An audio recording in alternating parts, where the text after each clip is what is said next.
Good morning and good afternoon. This is Jeffrey McDonald, Western Regional Advisor for Enceptia and CTG. And we wanted to thank you very much for joining us today to see our presentation on From Design to Building Operations. So let's go ahead and get started. The agenda for today's presentation, I will cover some guidelines very quickly. I'll introduce the presenters that are going to be involved in the presentation today.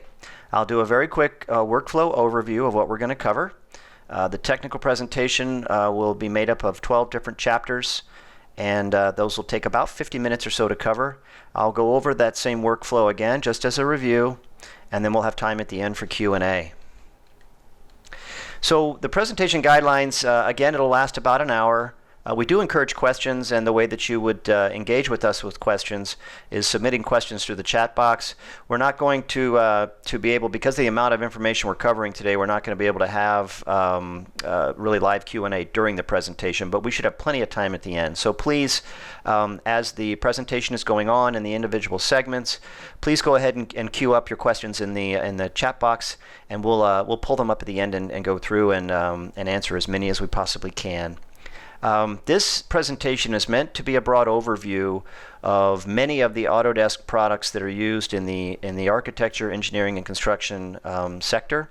It's not meant to be intentionally. It's not too technical because obviously we can't cover so much ground and at the same time deeply get into each individual topic.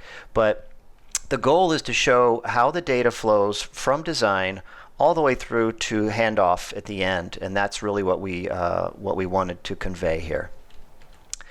Our first presenter is Mark Petrucci. He is the Director of Technology at the Construction Technology Group with Applied Software out of Atlanta. Mark does have a civil engineering degree. He's worked over 20 years in the AEC industry. He has experience as a CAD manager and a BIM manager and an IT manager. And he's one of a few people that are actually certified to teach the BIM 101 course at the AGC. And Mark's fun fact is that he loves baseball, and he's actually a baseball director at his local park. Our next presenter is Lal Yanda. He works with Enceptia. He is a technical specialist with the Fabrication team. He's got several years providing experience to support the technical products, all the fabrication products, that being CADmep, ESTmep, Remote and Tracker. He actually worked for a few years for the exclusive MEP software distributor in the United States for about 3 years, and has been with Enceptia for a couple of years. And he's also experienced in resolving issues with CAMduct software that drives the CNC machinery for a lot of our HVAC clients.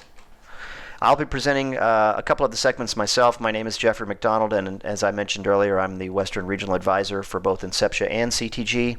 My educational background is in design. I've been dealing with digital design for over 25 years, one way or another. Spent many years headphones and drafting, like a lot of you out there. I am Lead AP certified. I'm a certified project manager, or a PMP. And I'm actively working on my lean construction credentials through the AGC and the LCI group. Let's do a very quick workflow overview of what we're going to see today. We did this presentation back in January, and we have, I would say, improved or enhanced this presentation. We've added in some new features that Autodesk has brought to the market since then, and also some new capabilities that the CTG group has that we wanted to convey as well. So first of all, we're going to start talking about the basis of design on any project. That's going to be utilizing PDFs, AutoCAD, or Revit. And we're going to talk a little bit about laser scanning and using point clouds to develop a basis of design.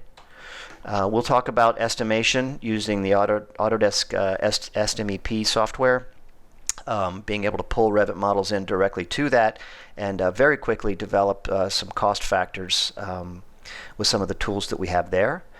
We'll then talk a little bit about coordination and clash detection using BIM 360 Glue, as well as Navisworks. We'll talk about prefab and manufacturing, specifically for the MEP fabrication sector, talking a little bit about CADmep spooling and CAMduct.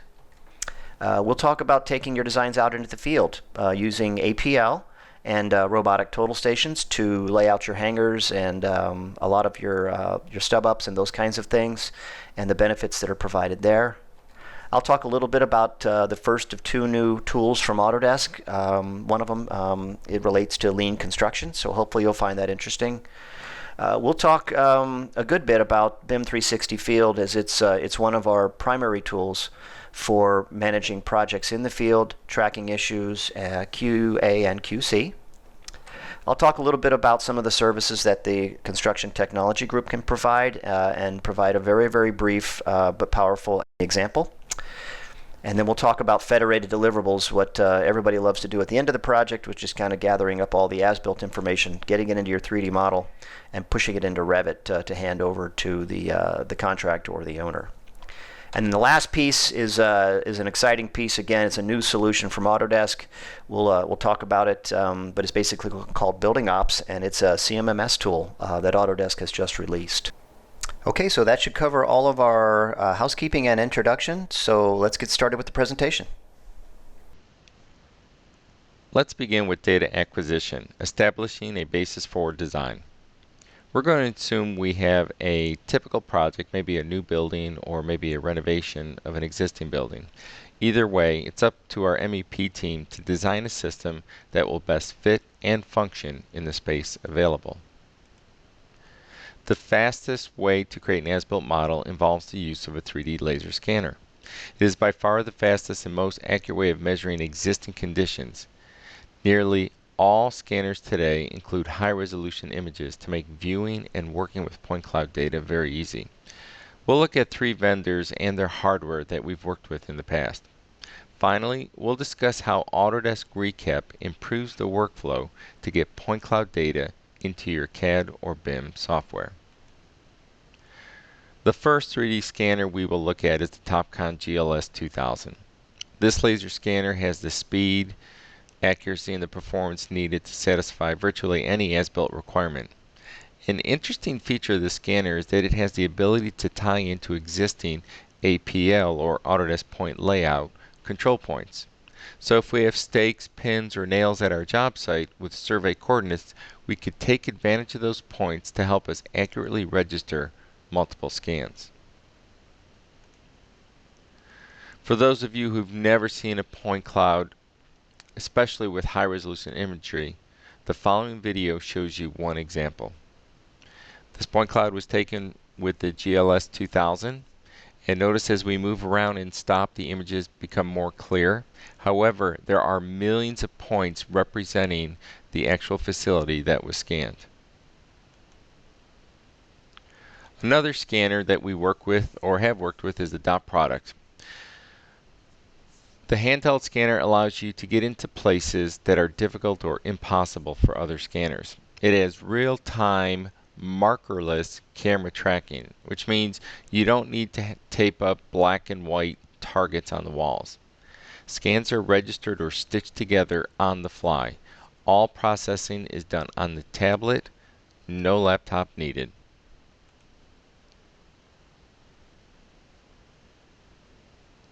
Here's a video showing the ideal situation for this particular scanner. We have a tight space with lots of pipes. Moving around with the scanner makes it easy to record the points. Again, while the scanner is being moved around, it is registered. The point cloud, so we have one point cloud of the existing facility. The last vendor we'll look at is the Faro, and they have a couple units to compare with the other vendors.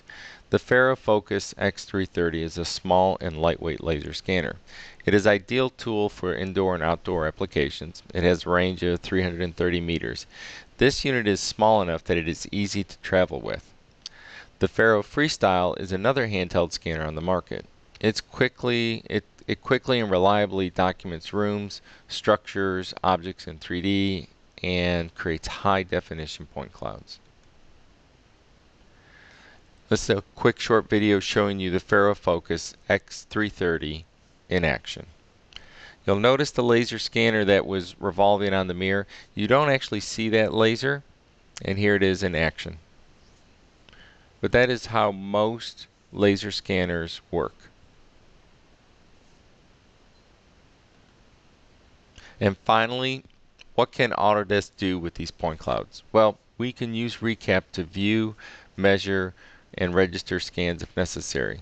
Recap is both a point cloud software and a point cloud service, and it can help speed up your workflow. While Autodesk design software can view point clouds data directly from most 3D scanners, Autodesk Recap can format the point cloud data, decrease the file size, and improve system performance. As a result, scans load faster inside of AutoCAD, Navisworks, and Revit. Recap is the best way to bring point cloud data into your design software, so now you're ready for design. So now that the engineer has designed the model inside of Revit, the next step is to take the Revit design and export it out into Fabrication ESTmep so we can go ahead and bid the job, and once we're awarded the job, we can take that same file into CADmep to create a fabrication intent model. So in this exercise, what we're going to show you here is taking the Revit model, exporting it out into Fabrication ESTmep to get pricing, and once we're awarded the job, we can then take that same file, which will be an MAJ file, and open it directly inside of CADmep. So let's take a look at how this is done. First thing is to isolate your systems. So I'm going to take out this medium pressure system and save it out as a RIF file.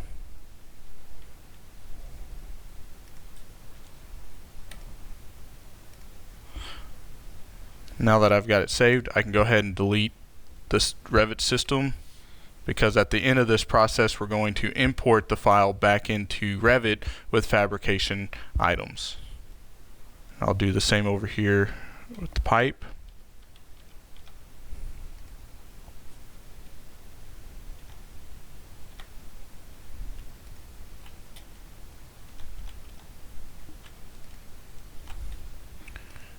And if you notice here, I'm only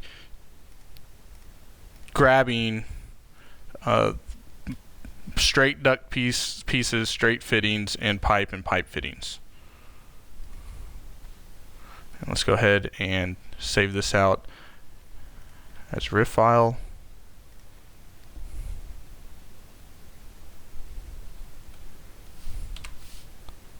So now that I have isolated my services from Revit, I've exported them out and saved them as a RIF file. I'm going to go ahead and open up Fabrication ESTmep. So in Fabrication ESTmep, we will import the RIF files that we saved out from Revit to convert the Revit system into a fabrication service. So let's take a look at that process.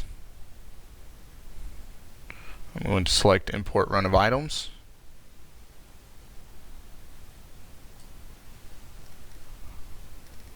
Browse to my RIF file, select Open, and you'll notice here that in the mapping process you'll see that I've got my system type and my system name.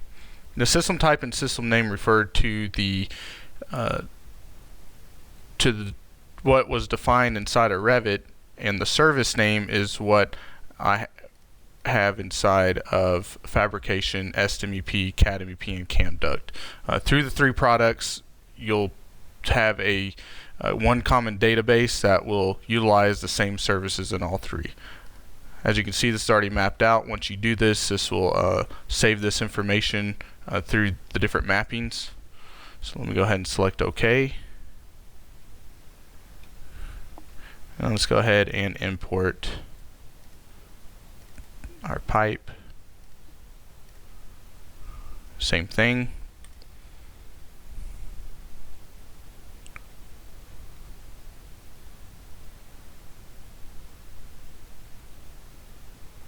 So there you go. It's that quick. So I've taken the Revit system, I've imported it into Fabrication ESTmep, converting the Revit system into fabrication items. So let's take a look at what that just did.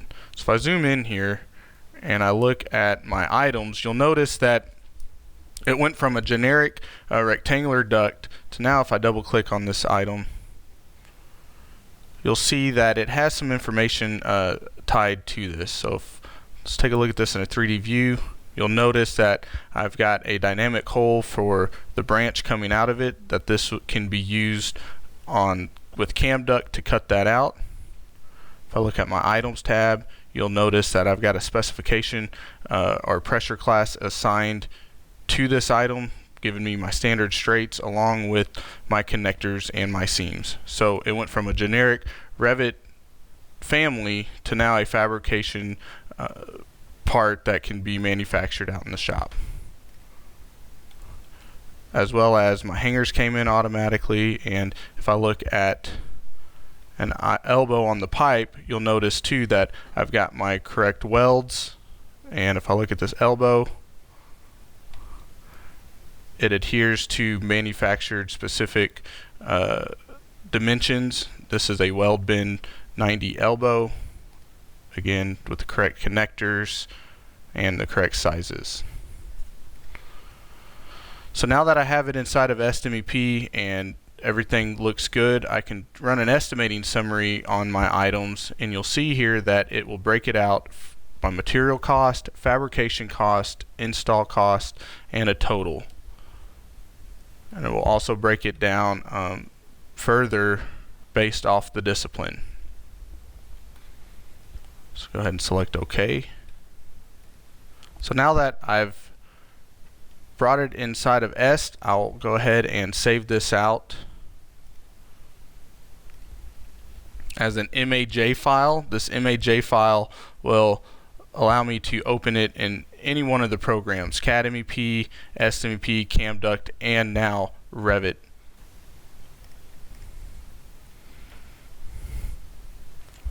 So now I'm going to open up CADmep, and I can import my estimate.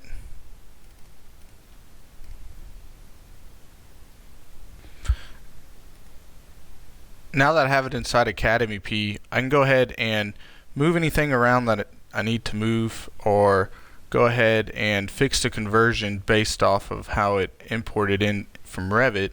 And once I have everything where it needs to be, hangers are where they need to be placed, I can go ahead and push this up to glue for coordination. So in here I can go ahead and append it and glue it. So now it's ready to start the coordination process. Now that our MEP team has had a chance to design their system for our building, let's look at some options we have for model aggregation, coordination, and clash detection. One tool that we'll look at and has been around for many years, used by general contractors, is Navisworks Manage. We'll review in the following slides the workflow built around Navisworks.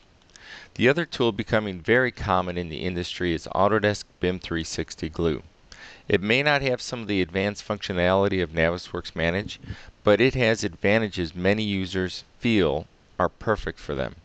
What many may not realize, though, is for those who love Navisworks Manage, they can still use Navisworks Manage and at the same time take advantage of the cloud power of BIM 360 Glue. So let's first take a look at the typical workflow built around Navisworks Manage. This slide walks us through the current way of doing things in a traditional coordination process. This slide is a very familiar workflow for enterprises or projects that have various model files. Here we'll represent them by the people in their discipline. Typically during a construction project, a BIM manager has the role of taking individual model files and merging them together. Then the team must resolve conflicts or clashes between their model elements. Here's a look at the workflow as it is illustrated and how it exists today. On Monday, each team sends their model to the BIM manager. A few ways to do this is FTP. As a result, each person must wait for their model files to upload. The BIM manager then spends his day downloading each of these model files and then merging and aligning them. Finally, the BIM manager can run clashes and identify where model elements are conflicting with other elements. After spending the day downloading, merging, and identifying clashes, the BIM manager sends a report to the MEP engineer and the structural engineer to reauthor their models based on the clashes identified. The structural member is obviously the priority here. We're not going to move a column because a duct is in the way. The teams can be reauthoring their model files based on the conflicts the BIM manager has identified. On Wednesday, the MEP team gets their model reauthored and uploaded to the BIM manager's FTP site. On Thursday, the structural engineering team, working in an isolated environment, makes changes to their model file based on the clash the BIM manager identified. The team meets back on Friday with newly reauthored models and begins the process again. They may have resolved the original 50 clashes, but now, because they were working in their isolated environments, they have 40 new ones. So now let's take a look at BIM 360 Glue. In a BIM 360 Glue enabled process, there's no more sending around the files. No more do I have the right version. There's one model in the cloud that the entire team interacts with in parallel, not in a serial process of handing off files from one person to another. Now, with this process, the BIM manager is no longer the bottleneck in the process. Each party can work as needed. The result? The team finishes one day earlier, Thursday instead of Friday, and has fewer issues to resolve together. This makes the process much more efficient and lets the team focus on what's important and not on a lot of small issues. This means shorter coordination meetings overall, shorter overall time to getting a more coordinated model, and an overall increase in quality. Glue is a collaborative BIM management solution, so this is one part of the overall value proposition, but it also demonstrates how it can help drive valuable change in the process. Some features that are different with BIM 360 Glue compared to Navisworks Manage. Well, first, it's cloud-based. With one click of a button inside of AutoCAD, Revit, or Navisworks, you can upload a copy of your model to the cloud. Once there, your model can be linked to other models and the coordination or clash detection process can begin. There's both a desktop and a mobile iPad app for Glue. This gives you the ability to view the model while at the job site simply on your iPad. In addition, you do not need Wi-Fi access to do this.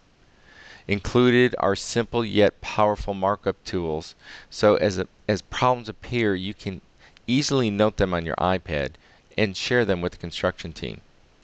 Finally, a powerful feature is the ability to do clash detections in the cloud and then pinpoint inside of Revit where exactly the clashes exist. This makes it easier to identify and then resolve for the team. So now let's take a look at the fabrication process. So we've gone from Revit, the Revit design, into ESTmep, awarded the job, brought it into CADmep to create our fabrication intent model, and it's now been coordinated, everything's been checked off, it's ready to start fabricating. So in this process, I will go ahead and isolate my duct items and export these items out to CAM so I can start fabricating these out at the shop.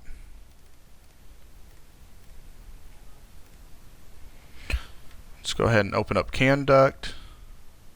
Let's bring in the MAJ file. And if I take a look at my 3D viewer, you'll notice that I brought over only my sheet metal items. I can go ahead through my setup processes, nest metal only, and this is configured for the specific equipment that you have out at the shop. If I look at my sheets, you'll notice that it wrote the NC number, and if I preview this, this will be exactly what I should see out at the plasma table, or it could also create the decoiler file for your decoiler machine.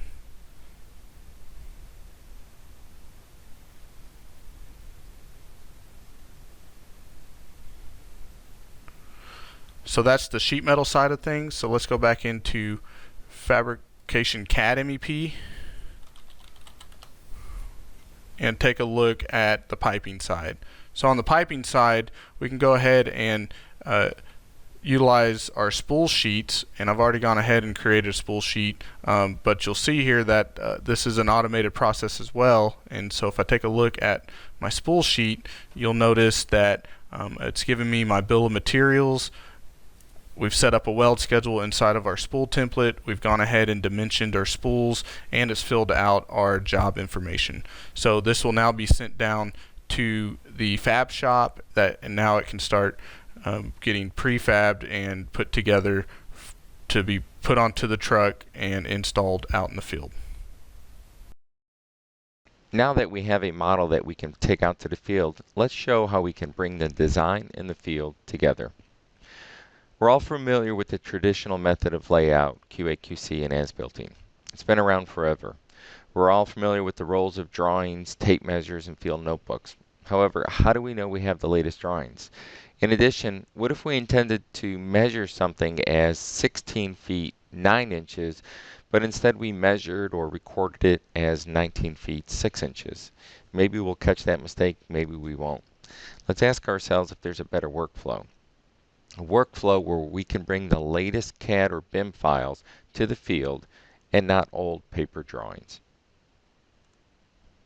So how do we bring our MEP, CAD, or BIM data to the field? Well, it's easy as 1, 2, 3. First, we need a software tool that works with our design tool. That tool is Autodesk Point Layout, or APL. Next, we need a hardware tool, or tools to help us locate points in the field. We'll take a look at robotic total stations. And finally, we need to identify the key users. And within 2 to 3 days of training, field teams, CAD teams, BIM teams, they're laying out points and locating points quickly and accurately. So let's first look at Autodesk Point Layout.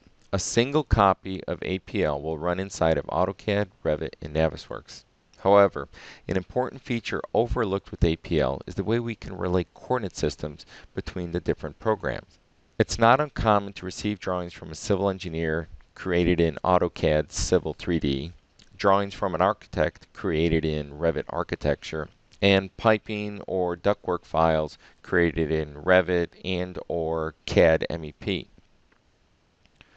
APL makes it easy to set up each file using the same coordinate system, so if necessary, points can be shared. So let's look at the 3 main functions of Autodesk Point Layout. The first is layout. This is where we place points in the model and then we transfer them to the field. And we can do this accurately and more efficiently than by hand. However, a very important reason to do this also is to reduce the errors that typically happen when placing points manually.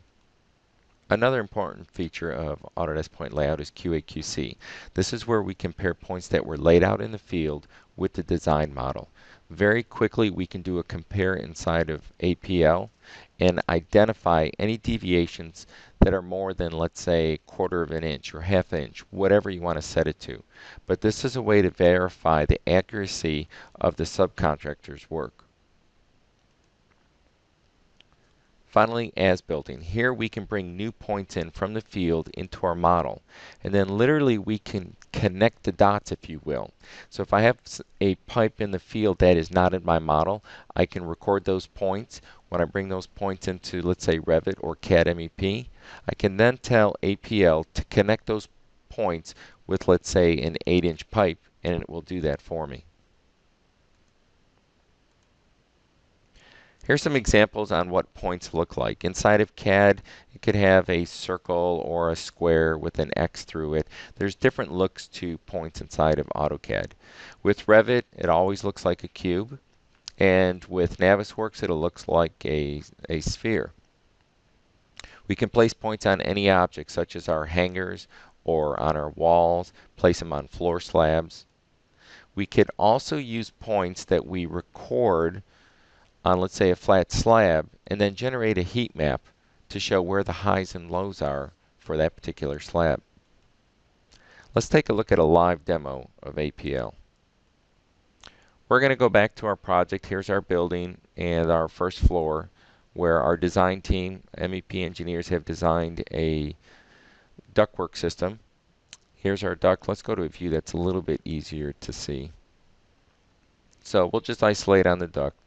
I've gone ahead and I've placed some points on some trapeze hangers. But let's take a look at some points that we need for our single round duct hangers. Very quickly, I can select one of my round duct hangers. Now I can do this in CAD, I can do it in Revit, doesn't matter, it's the same workflow.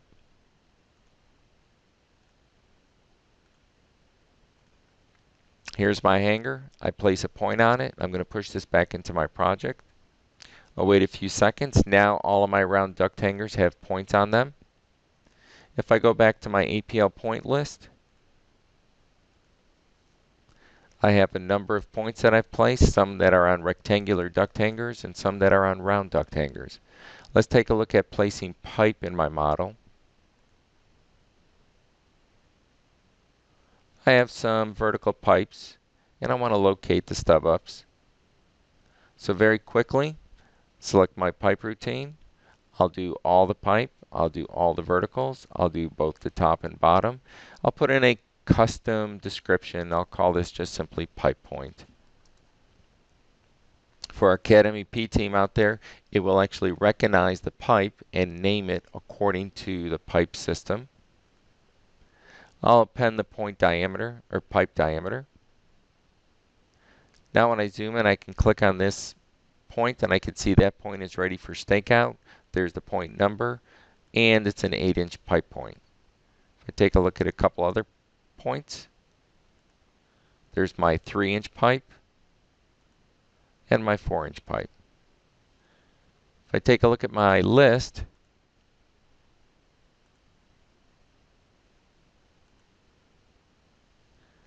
as I zoom down, now you can see all the different types of points by description that are in my model, and notice how many different sizes of each pipe that I have. That quickly I can place points. Now that the points are placed, I can glue them and then use my robotic total station to lay out the points. So now let's take a look at a robot. This is a Topcon LN100. It's completely robotic, so one person can operate it. It's easy to use, having only 3 buttons. One button for power, one button for a laser plummet, and one button to self-level. I do want to talk about the laser plummet. A laser plummet is very important because it allows you to set up a total station over a known point. The last button, to self-level, is only necessary if the unit, for whatever reason, gets out of level. However, it does level itself when you first turn the unit on. It can shoot points up to 330 feet, so if placed properly at a job site, you can locate points in an area as long as 660 feet. All measurements are shot using a prism with an accuracy of 1/8 of an inch. This unit is perfect for the MEP market, and it's easy to use and portable. You do not need to be a civil engineer or a surveyor to use this equipment. Here are a few more pictures showing you different components along with the LN100. A column clamp is very helpful if you're working on metal deck. You can see a column clamp right back here. This is on a round concrete column. It also works on metal or steel columns. An XY positioner can help you locate points twice as fast as using a prism and a pole. Finally, to control the robot, you need a data collector. A data collector is what we typically use to describe a tablet PC or an iPad. This is where we can place our building and have it available to us at the job site.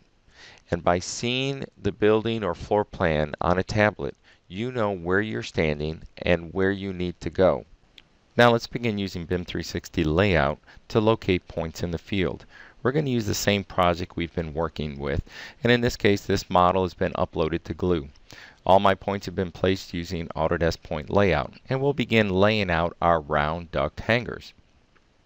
First, I need to locate where my robotic total station is. So I'll select the point. There's my robot. I know where it exists at the job site. I'll select another control point for my prism so my robot knows which way it's facing. Once I have those two critical pieces of information, now I can begin laying out points for all of my round duct hangers.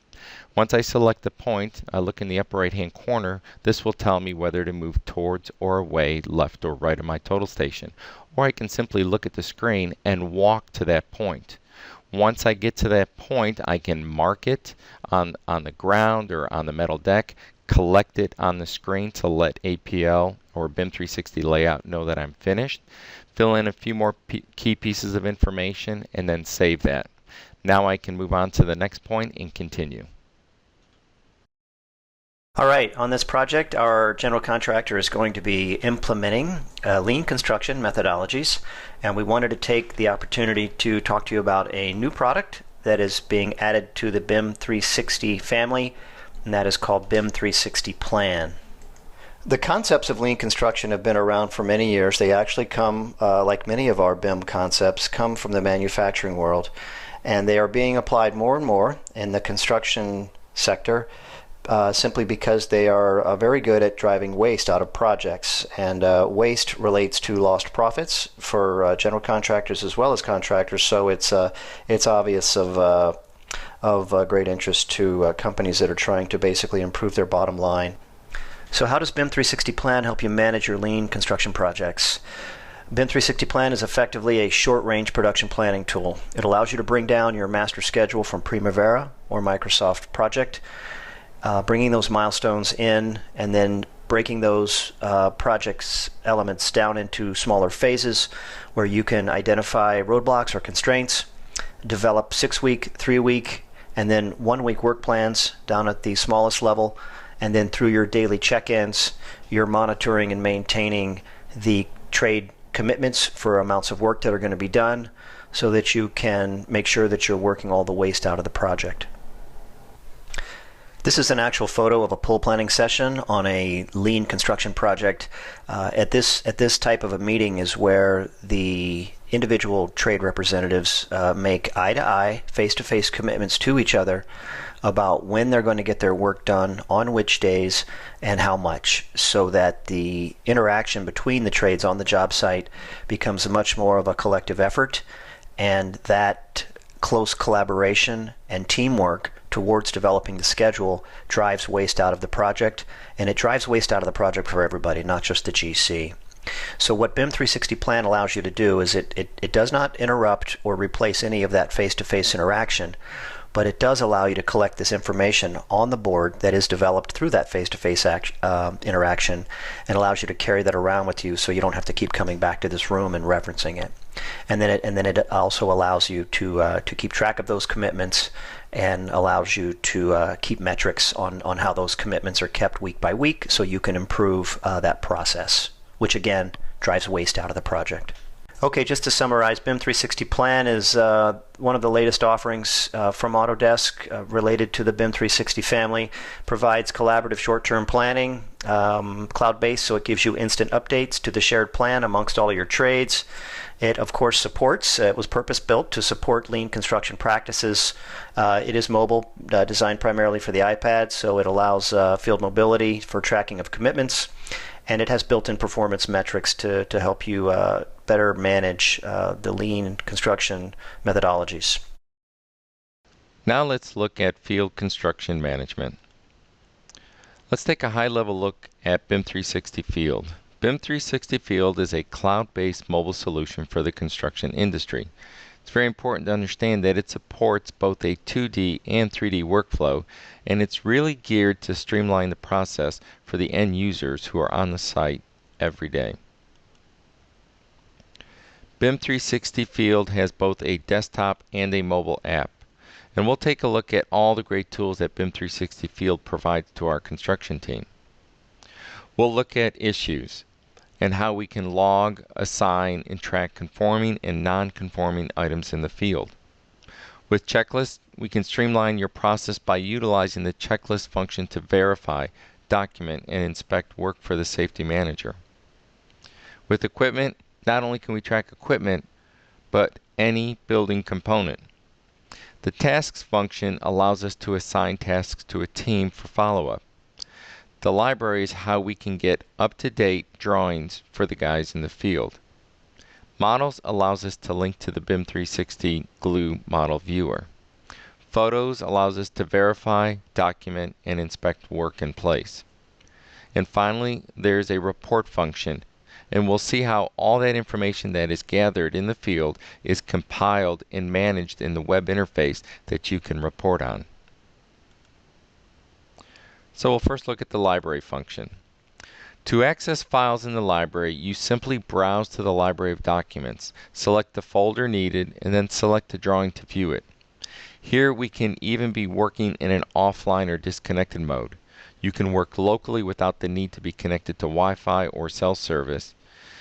An important feature of using BIM 360 Field is that you can synchronize with the database and choose the files you want or need in the field.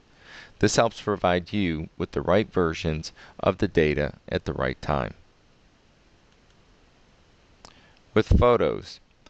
You can use photos to verify, document, and inspect work in place. In addition, you have the ability to create markups by using various drawing tools, select different colors, and add notes. This photo now can be attached to an issue. And speaking of issues, BIM 360 Field can help you log, assign, and track items out in the field. Say you're working out in the field and you notice a problem with a pipe. You can take a photo of the problem and immediately create and log an issue. It's as simple as filling out a form. Once complete, issues are automatically distributed to the necessary subcontractor for resolution. Now we're going to review checklists. You can build any sort of checklist you want. We can show you how to convert your existing paper checklist to BIM 360 Field checklist. Field has many predefined checklists for you to use, such as quality assurance, safety, and even commissioning checklists. While the equipment feature can be used to track equipment, it can also be used to track any building component. Records related to any piece of equipment or building component are available to the construction team with BIM 360 Field. With barcode scanning, field personnel can track delivery, installation, inspection, and quickly view any data associated with this specific piece of equipment. You can even update the model objects in the BIM file with any data you specify from the field. Finally, let's take a quick overview of the web interface. A very valuable part of the web interface is the reporting of all the data you've gathered in the field. There are many different types of reports you can choose to run, and you decide how you want to format the information. So, say we choose to run a subcontractor's weekly open issues report. We want to see on a weekly basis how many issues each subcontractor has that are still marked as open. Because this is a report that will be running every single week, you can even schedule the report to run and email itself automatically. So for instance, you can choose to run this report every Monday morning at 5 a.m. It can be sent out to a specific individual, subcontractor, or multiple individuals or subcontractors. In summary, BIM 360 Field puts critical information into the hands of those in the field and helping to improve quality, safety, and commissioning for the construction and projects of all types. Okay, this is a very short but important segment of our presentation. I want to talk a little bit about integration and custom solutions. On this particular project, the contractor, a client of the Construction Technology Group, CTG, was actually standard on using Viewpoint software for tracking a lot of their construction documentation. They did see the value that BIM 360 Field provided and were interested in getting it implemented as well, but they did have a concern that they were going to have duplication of data across the two systems, and obviously that was not going to be an ideal situation. The CTG staff actually met with the client through a couple of different workflow and process tracking meetings, and we were able to determine the way that they wanted the data to flow out on their project sites and back to the offices and through their project managers. And we developed some custom workflows for them. And then because of the knowledge of the BIM 360 API that the construction technology team has, we were actually able to develop a custom solution for them that would pass the digital data and documents bidirectionally between these two disparate systems. Even though the CTG team works primarily with Autodesk solutions, we do, because of our strong programming knowledge, have the ability to integrate with other point products out in the field. So if you have any questions about that, feel free to ask us. The last step of this process on the fabrication side is to export out this model as an MAJ file and bring it back inside of Revit for a Revit deliverable. Just go ahead and select all my items, save the MAJ file, and inside of Revit on my add-ins tab I now have the option to import an MAJ file.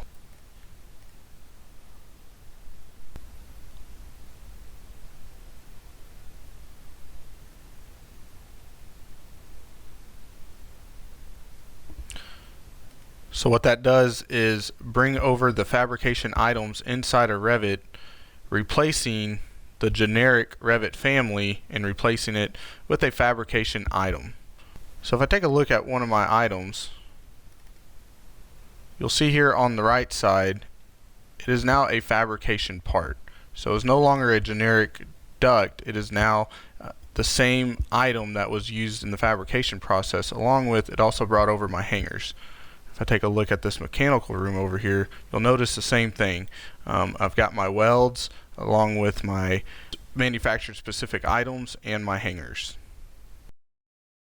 Okay, this will be our last segment, and I am excited to talk about this new release from Autodesk. It is yet another addition to the BIM 360 family, and it is called Building Ops, and it is a purpose-built from the ground up computer maintenance management system that allows pulling all of your BIM data from BIM 360 field, commissioning data, O&Ms, glue model, everything, pulling it right into the CMMS system at the end of the project, so you have a fully implemented CMMS system the day that the owner takes over the building. So again, this was developed from the ground up to be a CMMS system that was extremely easy to use. The interface is very elegant.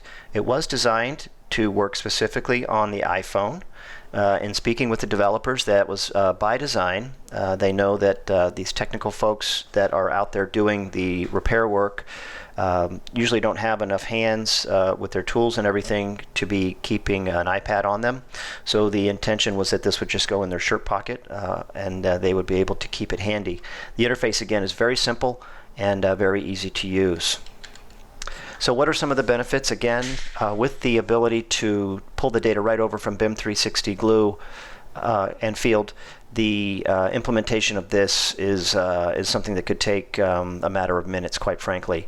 So all that data comes right over. So how well you populate your model up front and capture your commissioning data is how quickly this can be developed by pulling the equipment information over. Again, the owners are going to start day one with this turnkey maintenance and management solution.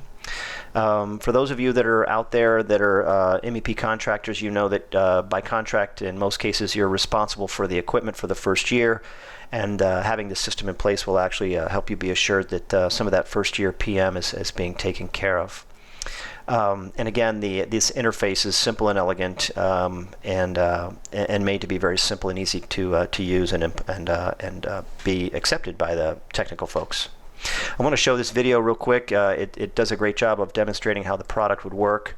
This young lady just moved into a brand new building that was just completed.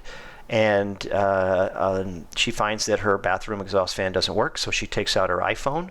She pulls up the Building Ops application that she has access to. She simply punches in the information and says it doesn't work. The technician, because this is all cloud-based, gets an instant reactive ticket. He also knows exactly which unit she's in, and he heads over there to check out what the problem may be. This particular contractor was savvy enough to use barcoding on their equipment, so they can quickly use the scanner that's native to the iPhone, and they can quickly access the information, again, including the glue model, the specifications, and the O&M manual even for the fan itself. And also the application was developed to take advantage of all the standard features of a smartphone, so the vendor for the fan can actually be pulled up and they can be just called right on the spot. So again, a very simple and elegant solution. There's basically 4 different sets of user interface. There's dashboards, there's assets, there's contacts, and there's tickets. Tickets being either reactive or preventive maintenance. So that handles both of those, which is the 2 primary categories for a CMMS system. This is a quick shot of the screen that shows you what it looks like when you're about to push the information from BIM 360 Field. You simply pull up the equipment list, you check the box of the items that you want to move over, and you push a button and it pushes it right over into the building ops system. This is what it looks like once you've pushed the information over, and it really, quite frankly, is that simple.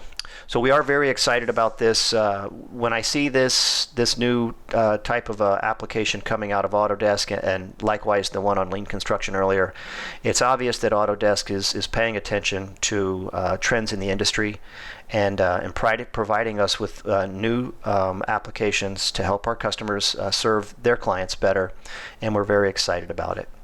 Let's walk through the overview one more time. That was a lot of information to absorb in 50 minutes. So let's walk through it one more time very quickly, and then we'll jump into the Q&A. We started off by developing a basis of design, either by bringing in AutoCAD files, perhaps PDFs, Revit models, and of course using laser scanning, as that's become much more commonplace. And a lot of the authoring tools like AutoCAD and Revit have been bringing new features into them in the last couple of years to make using laser scanning a lot easier. So there you go.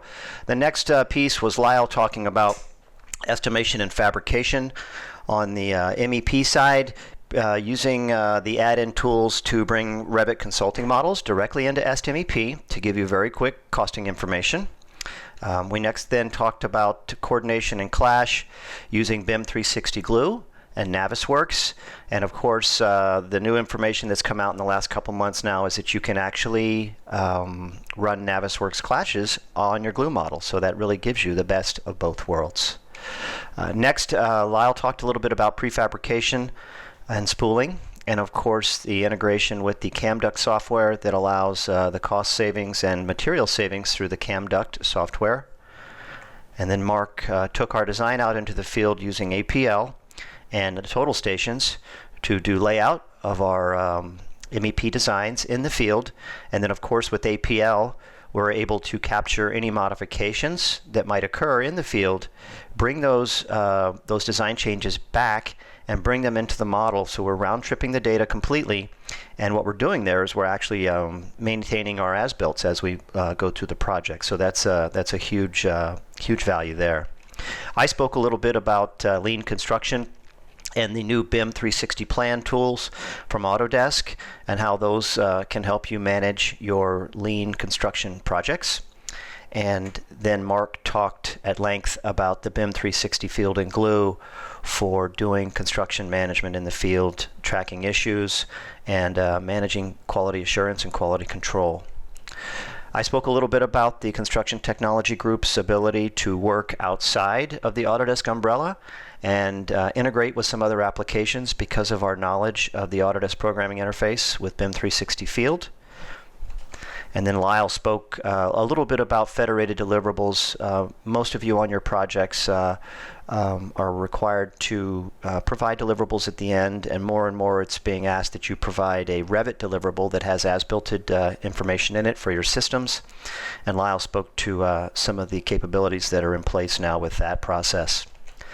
The last piece, and again, as I'll reiterate, was one of the more exciting pieces to me, was the introduction of BIM 360 Building Ops, which allows you to take all of the information from the BIM model that's being brought forward into field and the glue model as well, and pulled right into a computer maintenance management system that Autodesk has introduced. And so you have all that information that is handed right over to the owner, and all of that information that's been collected through the project is immediately put to use. So very exciting there. So let's move on to Q&A. There was some generic questions up front about who would typically provide scanning. I'll try to work these through chronologically through the way that the presentation went. But so who would typically provide the scans on a project, whether it was the GC or the architect or even the MEP? And I'm not sure if the response was seen globally, but in our experience, it's going to vary from project to project, and it really depends on who is going to benefit the most from that laser scan. So whether it was site-specific or whether it was building-specific or whether it was mechanical room-specific, obviously that's going to be a different set of information for each one of the trades. We are seeing mechanical MEP folks, most of which are on this call, doing a lot more scanning in mechanical rooms and where there's a lot of piping. And the reason that they're doing that is because it gives them more accurate as-builts to facilitate more and more prefab. So I think it's kind of, again, it varies from project to project as with respect to who provides those scans. Lyle, did you have a particular question that you wanted to respond to that was fabrication specific? I guess just there's some quite a bit of questions about the Revit process and the Revit conversion. As far as that works, I didn't go too detailed or get into the weeds on that. Really, based off of what the engineer is sending you will dictate how the import process, the completed import process, because in CADmep and ESTmep it's using design line, so you have to make sure your design line is set up on all your services for that process to come over. Even then, junk in equals junk out. There are some steps on the front end side of it, on the engineer side, that if he does take, will help that import come over a whole lot more smoothly, as well as setting up your services within Fabrication to work with those systems as they come in. Okay, very good. I have a couple of questions about some of the early work you did with, as far as pulling in consulting engineering drawings, and I think some of that goes towards what you just mentioned. The question was, do we actually see MEP contractors using the consulting engineers' models for development of estimates? And I think that it is, much as you mentioned, Lyle, people do it, I think, for a means of quickly developing proposals or estimates on projects, but there is an understanding that you're using someone else's work, and so that conversion process has to be watched carefully to make sure that you're getting accurate information out of it, because obviously if the system is drawn initially by the consulting engineer and it's dramatically, if it's very unreal, then the pricing you're going to get through the ESTmep will be unreal as well. Do you have any other comments about that, Lyle? Just that same thing, but up front, you're probably not going to have all the information that you can from the Revit model to complete an estimate. This webinar was a high-level look at what you can do, kind of the perfect world scenario. Does it happen all the time? Definitely not, but you do have that ability to bring it in to start your bid. Is it going to give you the complete bid? No. There's going to be things in there that you're going to have to do to complete that in EST. We just didn't have enough time to show everything. Yeah, no, I understand. We covered a lot of ground, so getting deep is very challenging. All right, we got time for a couple more questions. I know we're actually over on time, so let's see if we can answer a couple more questions here. One of the questions was, when you did that import, somebody pointed out that you were bringing in the individual trades individually, and I think that's because you're needing to actually map the Revit system to the individual fabrication service. Is that correct, Lyle? Correct.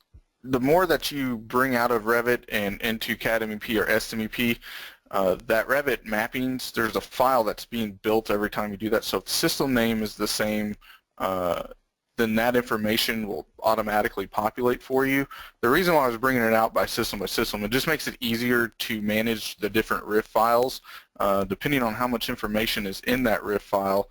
In CADmep or ESTmep, I can bring in multiple RIF files, and just makes it easier to manage that information at that time. Okay, excellent. All right, well, I think that's all the time we have.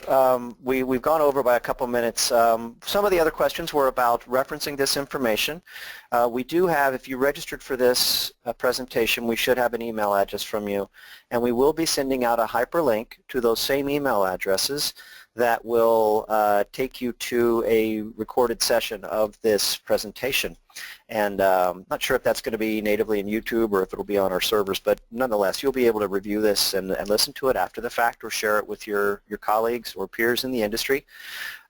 We are very grateful that you guys spent the time with us today.